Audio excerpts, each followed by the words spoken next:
बिस्मिल्लाहिर्रहमानिर्रहीम। अस्सलामुअलैकुम। आप देख रहे हैं K92 न्यूज और मैं हूं नाइला भट्टी। शामिल करते हैं आज की अहम खबरें। K92 न्यूज़ के साथ मैं हूं सैयद अब्दुल कदीर शाह। आज हम बोल्डर मार्केट में एक ताजिर के पास हैं।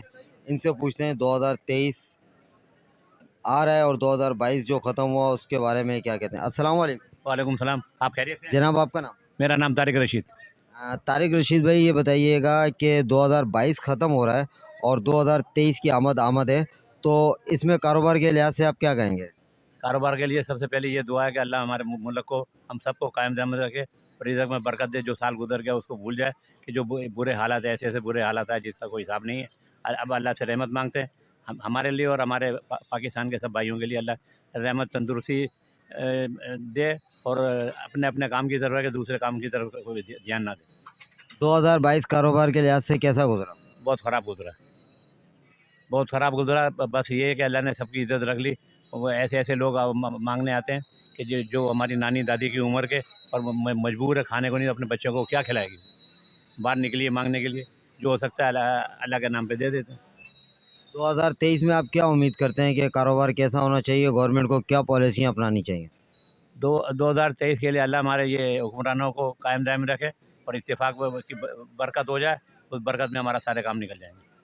जो डॉलर की इस टाइम पे मौजूदा पोजीशन है उसके बारे में क्या कहेंगे आप? डॉलर के बारे में मैं कुछ नहीं कह सकता, डॉलर का कोई काम करता ही नहीं, तो इस वजह से मैं उसके बारे में नहीं कह सकता। ये डॉलर से कारोबार पे तो असर पड़ता है। वो हर चीज़ पे असर पड़ता है। जब एक चीज़ महंगी होती है तो सब चीज़ें महंगी होती है। जब ग्राहक हमारे पास आता है, जो 5,000 की चीज़ ले गया वो 15,000 की, वो आके लड़ता है मैं तो इतने की ले गया था, मैं इतने की ले गया। हम कहाँ से उसको वो 15,000 वाली चीज़ 5-6 हज़ार में देंगे। अच्छा, अब गवर्नमेंट दोबारा से चाह रही है कि मार्केटों का टाइम रात 8 बजे कर दिया जाए, जबकि कराची की तो कारोबार ही रात में शुरू होता है। इस बारे में आप क्या कहेंगे? इससे कारोबार पे क्या असर पड़ेगा? मेरा अपना ज़ाती ख्याल है कि हुकूमत लाइट का टाइम एक तय कर ले, उस टाइम पे लाइट बंद कर दे। कोई जनरेटर चलाए या कोई कुछ चलाए, वो अपनी मर्ज़ी से चलाएगा, वो नुकसान उसका अपना है। इसलिए कि पब्लिक है ना, हमारी यहाँ की है ना, वो नहीं मानेगी कि 8 बजे 6 बजे कितने बजे लाइट बंद हो जाए।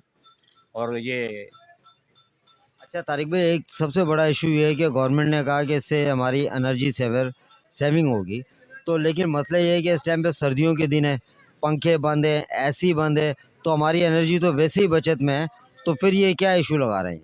नहीं, इस इलेक्ट्रिक के बारे में मैं नहीं कुछ कह सकता, इसलिए कि लंबे पैमाने के काम हैं और मुझे इस बारे में कुछ मालूम नहीं है। मैं कोई इस बारे में जवाब नहीं दूंगा। हालांकि आपने जो जुमला कहा कि बचत है, और वो हकीकत में बचत है। एसी भी नहीं चल रहे, ये भी नहीं चल रहे, और उसकी जगह हीटर चल रहा है। लाइट नहीं होती है, वो लोग गीदर, इलेक्ट्रिक गीदर, चूल्हे, चाय बनाने की केतलियाँ ले जाते हैं। वो क्या करेगा, उसमें बच्चे पालने, क्या करेगा वो। तो इस टाइम पे तो तारिक भाई हमारे मुल्क में ना गैस है ना बिजली है, खासकर कराची में तो गैस बिजली दोनों चीज़ों का फुकदान है। आए दिन गरीब आवाम पिस रही है, एलपीजी पे अफोर्ड नहीं कर पा रहे गरीब। इस बारे में आप क्या कहेंगे? भाई आजकल के दौर में ना सबका अल्लाह हाफिज़ है। जो गरीब, जो जिसके ऊपर बीतती है, इसके पास है वो तो खर्च कर ले, जिसके पास नहीं है उसका अल्लाह हाफिज़। जी नाज़रीन, ये थे अपना तारिक रशीद भाई जो अपने ख्यालात का इज़हार कर रहे थे। चलते हैं अपने किसी अगले इंटरव्यू की तरफ। इजाज़त दीजिएगा। अल्लाह हाफिज़।